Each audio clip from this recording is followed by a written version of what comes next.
अस्सलाम वालेकुम, hello and welcome to sports room. मैं हूं आपका मेज़बान नजीबुल हसनैन और मेरे साथ स्टूडियो में मौजूद हैं आप सबके जाने पहचाने स्टाइलिश ओपनिंग बैटर खुर्रम मंजूर। खुर्रम, अस्सलाम वालेकुम, वेलकम टू द शो। वालेकुम सलाम। खुर्रम से हम बात शुरू करेंगे। ऑब्वियसली पाकिस्तान की सीरीज़ आने वाली है, बहुत ही अब कम दिन रह गए हैं अगेंस्ट वेस्ट इंडीज़, और इस वक्त भी पाकिस्तान WTC की अपनी इस साइकिल में आखिरी नंबरों पर है और इस सीरीज़ के बाद फिर एक बड़ा चैलेंज है इंग्लैंड के ख़िलाफ़। वो बहुत ही ज़्यादा मुश्किल होगा।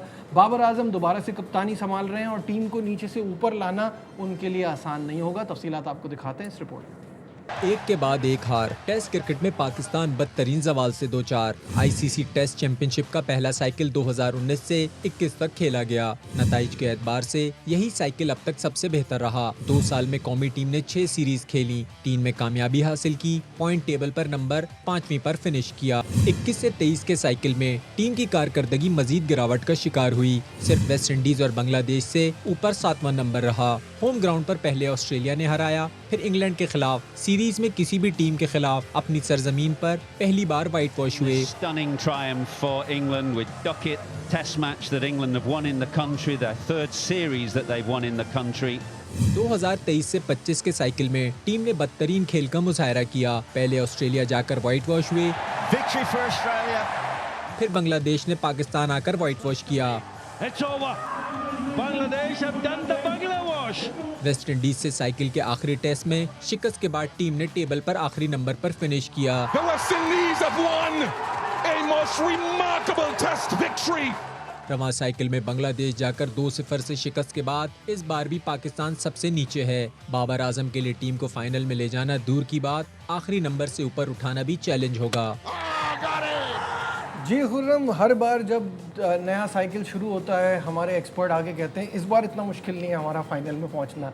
पता नहीं हम प्रैक्टिकल बात क्यों नहीं करते। जो प्रैक्टिकल सिनेरियो है वो यही है कि हम आखिरी के नंबरों पर ही फिनिश करते हैं। जब आप बांग्लादेश जैसी जगह जाके हार जाओगे, जो आगे जिम्बाब्वे जाके स्ट्रगल कर रही है, तो फिर क्या होगा, कैसे इम्प्रूवमेंट आएगी? देखें, आसान तो कुछ भी नहीं होता और सारा डिपेंड करता है कि आप हकीकत को कितना सही करना चाहते हैं या एक्सेप्ट करना चाहते हैं या नहीं। तो गलतियां दिखती हैं और जब बात होती है तो बुरा लगता है, और बुरा लगना नहीं चाहिए। बेटरमेंट की बात हो रही है, किसी की पर्सनल ज़ात पे तो कोई बात हो नहीं रही। और पाकिस्तान से आपको भी प्यार है, जो कर रहे हैं उनको भी प्यार है, हमें भी प्यार है। तो जो गलतियां रिपीट होती है ना, उनको गलतियां नहीं कहते, उन्हें आदत कहते हैं। आपको पता है जिन कंडीशंस में जा रहे हैं वहाँ पे क्या रिक्वायर्ड है, और आप वो चीज़ लेके नहीं जाएंगे तो इसका मतलब या तो आप डेलिबरेटली कर रहे हैं या आप आंखें बंद कर रहे हैं कबूतर की तरह।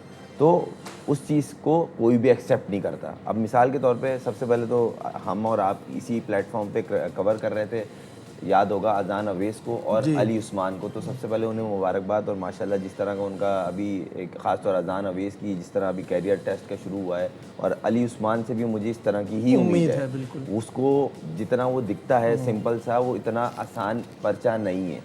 बहुत मुश्किल बॉलर है, कंसिस्टेंट एक जगह बॉलिंग, अच्छी वेरिएशन से बॉलिंग करना और 3-4 सीज़न में बैक टू बैक लंबे लंबे आउट करके आना टीम में, वो आपको पे बैक करेगा। डजंट मीन कि हम नोमान की बुराई कर रहे हैं। नोमान अभी टच में नहीं लग रहे थे और उनकी करंट सीज़न पे उनको मिला। दूसरी बात ये है कि आपकी सीरीज़ देखा जाए नजीब भाई, हम और आप शो से शुरू होने से पहले यही डिस्कस कर रहे थे कि डिफरेंस इतना नहीं है, बिल्कुल ऐसे। और अगर देखा जाए वेस्ट इंडीज़ में पल्ला बहुत भारी है। मगर आपने अगर अच्छी सीरीज़ खेली, क्योंकि देखें आपकी प्रिपरेशन का अगर देखा जाए ना, टीम बाबर के गिर्द घूम रही है। बाबर जब अपने कंफर्ट जोन में आता है तो उसका ग्राफ परफॉर्मेंस का ऊपर जाता है। इस टाइम आप जिस पे डिपेंड कर रहे हो उसको लीड करना बहुत ज़रूरी है। बिल्कुल सही है। तो बाबर अगर अच्छे से लीड करेगा तो टीम खड़ी होगी, ये प्रैक्टिकली बात है। अगर नहीं करेगा, आप कप्तान बन के वो वैसे भी कंफर्ट जोन में आ जाते हैं। एग्जैक्टली, मैं यही आ रहा था, क्योंकि वो पहले भी जब कप्तान थे तो टीम के भी और उनके भी रिकॉर्ड अच्छे थे, बहुत अच्छे थे। और उनका कहीं ना कहीं आपने देखा होगा जो स्टार्ट हुई है अभी प्रैक्टिस मैच से, शान ने भी रन किए, बाबर ने किए, फिर आजान ने किए, बॉलर ने 5 आउट किए, मोहम्मद अली। अच्छा, बॉलिंग लाइन को अंडररेटेड कर रहे हैं। मैं ये नहीं बोल रहा हम तबाही मचा देंगे, मगर ये जो बॉलर्स गए ना, ये डोमेस्टिक में रगड़ा खाए हुए बॉलर हैं, सिवाय एक उबैद शाह के। लेकिन एक्सपीरियंस बहुत कम है ना। नहीं देखिए, अब आपकी इंटरनेशनल क्रिकेट का और डोमेस्टिक क्रिकेट का हरगिज कंपैरिजन नहीं है, मगर आपको मैच प्रैक्टिस या मैच का एक्सपीरियंस चाहिए होता है। लेकिन इसका आर्ग्यूमेंट ये है कि आपका जो पेस बॉलिंग अटैक है वो इस वक्त टिका हुआ है मोहम्मद अब्बास के कंधों पे। 110 विकेटें उनकी हैं, उसके बाद दूसरे नंबर पे खुर्रम शहजाद हैं 28 विकेटों के साथ। बाकी तो किसी का भी कोई ऐसा एक्सपीरियंस नहीं है। नहीं देखें, लंबी बॉलिंग और पार्ट में बॉलिंग किस तरह करनी, इन्होंने डोमेस्टिक में कंसिस्टेंट 5-6-4-5 साल से कंटिन्यू लगे में। मोहम्मद अली की भी अगर देखें, इसकी टीम में सिलेक्शन रेड बॉल पे हुई थी, सबसे ज्यादा आउट कर रहा था, फिर ये वहां जाके वाइट बॉल स्पेशलिस्ट बना देते हैं। एक तो ये बड़ा चक्कर है, पीएसएल के चक्कर में रेड बॉल से जाते हैं और रेड बॉल को छोड़ के वाइट बॉल स्पेशलिस्ट बन जाते हैं, वो स्पिनर हो या फास्ट बॉलर हो। तो same as it is Khurram Shahzad का ले लें, मोहम्मद अब्बास, इसलिए उसको कोई रेट नहीं करता वाइट बॉल में इतना, जबकि वो भी बहुत ठीक ठाक तंग करता है वो वाइट बॉल में। काउंटी खेल रहा है, काउंटी में आउट करता है, डोमेस्टिक खेल रहा है उसमें।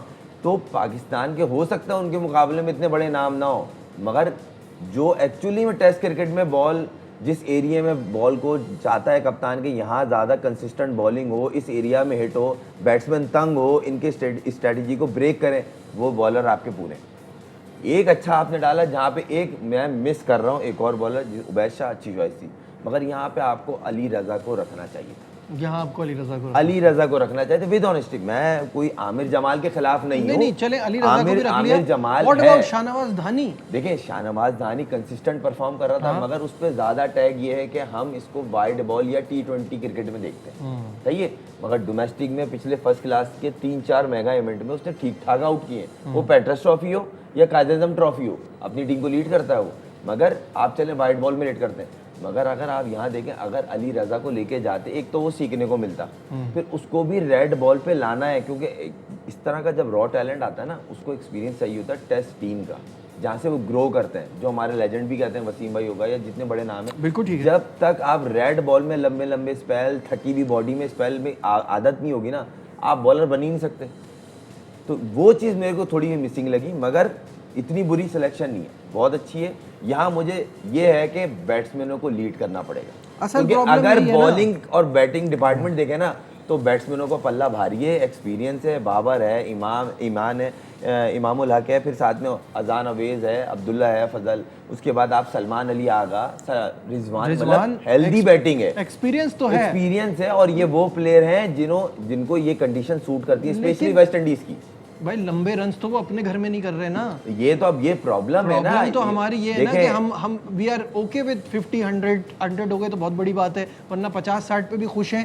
टेस्ट में जो रन्स की भूख है वो हमारे बल्लेबाजों में थोड़ी कम है। देखें आपको करना पड़ेगा, और ये चीज़ तब ज़्यादा करने का मजबूर हो जाते हैं आप करने को कि 50 से ऊपर काम चलेगा, जब आपको ये लगता है मेरे पीछे एक प्लेयर आके बैठ गया, मैनेजमेंट इसको ला रही है, आप फिर अपनी रेड लाइट खुद ऑन करते हो और आप बोलते हो हर मैच मेरा आखिरी मैच है। जब प्लेयर में ये हो जाए ना कि मैं ही हूँ, तो वो भूख कम हो जाती है। 50 कंफर्ट जोन में आ गए, 40 कंफर्ट जोन में इनफ है मेरे लिए, और ये अपने साथ ज्यादती कर रहा होता है। आप उस डेंजर जोन में खुद जाते हो। अगर आप इतने मैचेस खेलने के बाद सलमान अली आगा, रिजवान, बाबर, इन 3 की बात करूं, ये कोर है स्टैम्प टेस्ट टीम की। अभी तो अगर आप मैं इमाम की बात नहीं कर रहा हूं, मैं तो कह रहा हूं कि अभी बीच में अचानक से ये क्या हुआ कि और एक आध प्लेयर है जिनका सऊद शकील जैसे है, नाम बीच में से गायब ही हो गया ना। परफॉर्मेंस शकील नहीं, वो आ जाएगा, उसका वो सही है, सब्जेक्ट टू फिटनेस है, वो इंग्लैंड वाले एक लड़का मिसिंग है जिसको मैं हाईलाइट करना चाहूंगा, कामरान गुलाम।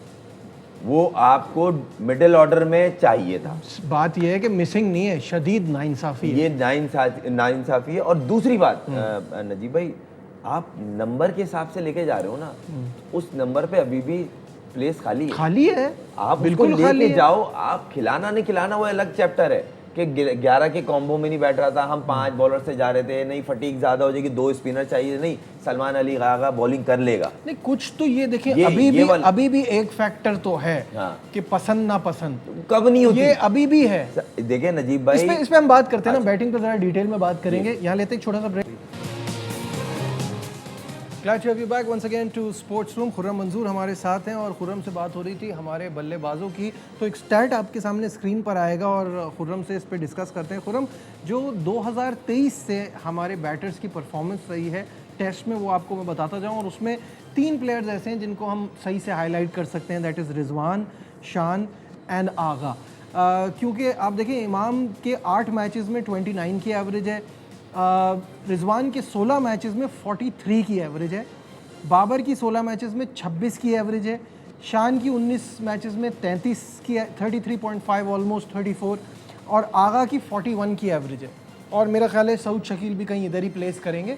तो ये मेरे हिसाब से 40 प्लस पे जाना चाहिए हमारे मेन बैटर्स को कम से कम। नहीं, एटलीस्ट देखें जिस पे टीम डिपेंड कर रही होती है ना, वो एटलीस्ट 40 प्लस 45 प्लस पे जाए। हाँ, जाती है। आप उठा के देखें, और कोई भी टॉप ऑर्डर दुनिया के टॉप टीम उठा लें, मैं बोल रहा हूँ अभी ऑस्ट्रेलिया या साउथ अफ्रीका या इवन इंडिया, उनके ओपनर्स की नहीं होगी, जो मिडिल ऑर्डर है, जो जिसको कोर कहते हैं, उसकी 40-45 प्लस एवरेज होती है टेस्ट क्रिकेट में। क्योंकि पिलर ही अगर कमज़ोर होगा तो बिल्डिंग कैसे खड़ी होगी।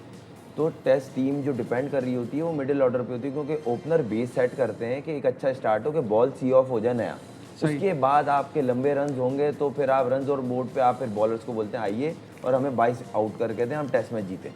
मगर अब आपके पॉकेट में अगर 200-250 रन होंगे तो आप कैसे मैच जीतेंगे। फिर उस पर अगर आप एक स्पेल ख़राब हो गया या एक टीम ने अटैक कर दिया और आप उस अटैक में आप पैनिक हो गए, तो आपके हाथ से तो मैच वैसे ही चले जाता है। और एक सेशन काफ़ी होता है एक मैच को निकालने के लिए। तो देखा जाए वेस्ट इंडीज़ की सीरीज़ आसान नहीं है, मगर ऐसी भी नहीं है कि आप जीत नहीं सकते, क्योंकि देखें कप्तानी का बड़ा मैटर होता है, और बाबर की कप्तानी पहले से थोड़ी बेहतर होगी। एक उसको एक बूस्ट मिला है कि जिस तरह उसने अभी चैंपियन बनवाया ज़ल्मी को अपनी कप्तानी में खुद रन करके, मेन चीज़ ये। नंबर 2, जब से उसका ये चला है सिलसिला, उसकी फॉर्म अब वो कंसिस्टेंट होता जा रहा है। किस फॉर्मेट को कहाँ देख रहे होते देखिए, हैं, मेंटली अप्रोच की बात करो ना, फिर हम देखते हैं वहाँ पे हमारे पास वो बॉलिंग की क्वालिटी नहीं है, पिचेस वैसी नहीं होती। मैं मान गया आपकी बात, सारी चीजें से मैटर करता है ना। अब आप देख लें, सेम फॉर्मेट में इंडिया अपने हाईवे पे खेलता है, बाहर जाके स्ट्रगल कर रहा है ना, आयरलैंड में फंसा, इंग्लैंड में फंसा। मैं आपकी बात से एग्री कर रहा हूँ, मगर मेन चीज़ ये है कि बाबर पे अभी हम डिपेंड कर रहे हैं। बाबर का अगर आप उठा के देखें शुरू से, बाबर जब अपने कंफर्ट जोन में आया वो कंसिस्टेंट हुआ है। अगर मैं गलत कह रहा हूँ मुझे बोलते हैं आप गलत, ये बात सही है, ये मैं उस चीज़ को सामने रखते हुए बोल रहा हूँ। जिस तरह वो लीड करता है, उसको एक अपना एक बोलते नहीं, एक अपनी एक दुनिया है उसकी, कि मैं अपनी मर्जी की ये टीम हो, ये बॉलर हो, इसको यूँ यूज़ करूँ, अच्छा तुम रुक जाओ, तुमसे निकलवाना, अगले मैच में ये कॉम्बिनेशन देखना है। एक होता है डोमिनेट, मैं डोमिनेट करूँ, करना, सही है, ये चीज़ हमें चाहिए थी। अगर आपको थोड़ा सा पीछे चलना है, बांग्लादेश में शान मसूद टीम को, बॉलर्स को मार पड़ लिए, मिड ऑफ पे वो गरीब अकेला खड़ा हुआ था। हम भी मैच देख रहे थे, आप भी कवर कर रहे थे, और बड़ा एक्सपोज हुआ जिसके बारे में कमेंट्री बॉक्स में जिक्र हो रहा था कि कहाँ हैं वो सीनियर्स जो इस टाइम जाके बात सपोर्ट नहीं मिली ना उसको, यही मैं सपोर्ट नहीं मिली। आप विकेट के पीछे से देख, अब ये सबसे ज्यादा चीजें रिव्यू लेने में आप विकेट के पीछे इशारा देखें, ये हो रहा है। इस पॉइंट पे आ रहा था तो आपने पहले एक्सपोज कर दिया कि कीपर आपको बोल रहा है मुझे नहीं पता, आपको लेना तो ले लो। तो क्लियर एक मैसेज था कि आप अकेले ही हो, इस जंग को जब तक लड़ सकते हो लड़ो। तो अब वो चीज़ मुझे नहीं लगता दिखेगी।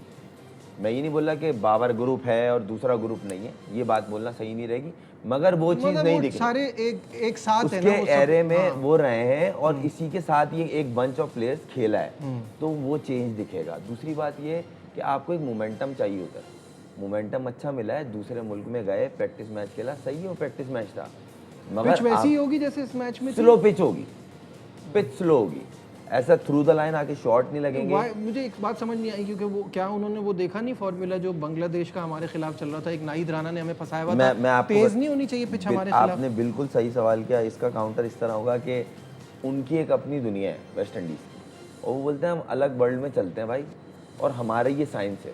तो डैरेन समीना थोड़ा सा चेंज कर रहा है। अगर आपने देखा हो लास्ट 2-3 सीरीज़ें वेस्ट इंडीज़ टीम की, भले वो जीते हों हारे हों, मगर जो बंच ऑफ प्लेयर है ना वो ज़्यादा अंदर बाहर नहीं कर रहा, और वो प्लेयर T20 में कम है। उसने बोला मैं वेस्ट इंडीज़ की क्रिकेट को दोबारा ऊपर लाने की कोशिश करता हूँ, तो वो चीज़ दिख रही है। जो टेस्ट प्लेयरों का जो बंच है ना, वो एक अरसे से साथ खेल रहा है, तकरीबन साल हो गया, और उन पिचेस पे ज़्यादा अच्छा परफॉर्म कर रहे हैं। जो जिन पिचेस पे, इन्हीं पिचेस पे स्लो कहेंगे, उन्होंने श्रीलंका जैसी बॉलिंग लाइन को नहीं छोड़ा। जो सबसे अच्छी हमारी, जो यहाँ पे एशिया में कहा जाए ना, इंडिया की बॉलिंग को भी एवरेज बॉलिंग कहा जाता है, एशिया में सबसे अच्छी बॉलिंग करते हैं वो लोग। उनके साथ क्या किया आपने भी देखा है, उन्होंने मारा है, बहुत बुरा मारा उनके बैट्समैनों ने और एक्सपोज किया उनकी बॉलिंग को। तो आपको ये प्लान बनाना पड़ेगा कि आपको पहले मैच में जो पिच दिए इसी के ऑलमोस्ट सिमिलर होगी, स्लो, मगर इस पे आपको शॉट सिलेक्शन बहुत अच्छी करनी होगी, क्योंकि आप थ्रू द लाइन शॉट्स खेलने वाली पिचों पे प्रैक्टिस करके। फाइनल थॉट्स क्या लग रहा है, जीत जाएगा पाकिस्तान या जो जीतना हमारे चाहिए, जीतना चाहिए, आसान आसान नहीं पे कह रहे हैं कि एक मैच जीत जाए बड़ी बात है? आसान नहीं है, मगर जीतना चाहिए। हमारी टीम का ग्राफ ऑन पेपर उनसे बेटर है, मैं उस बिहाफ पे बोल रहा हूँ, मगर आसान नहीं। ठीक है, बहुत बहुत शुक्रिया। खुर्रम मंजूर हमारे साथ थे और हमेशा एनालिसिस बड़े अपने तरीके से देते हैं। Thank you so much for your time. आज के प्रोग्राम में बस इतना ही। दीजिए अपने मेज़बान नजीबुल हसनैन को इजाज़त। अपना बहुत ख्याल रखिए। अल्लाह हाफ़िज़।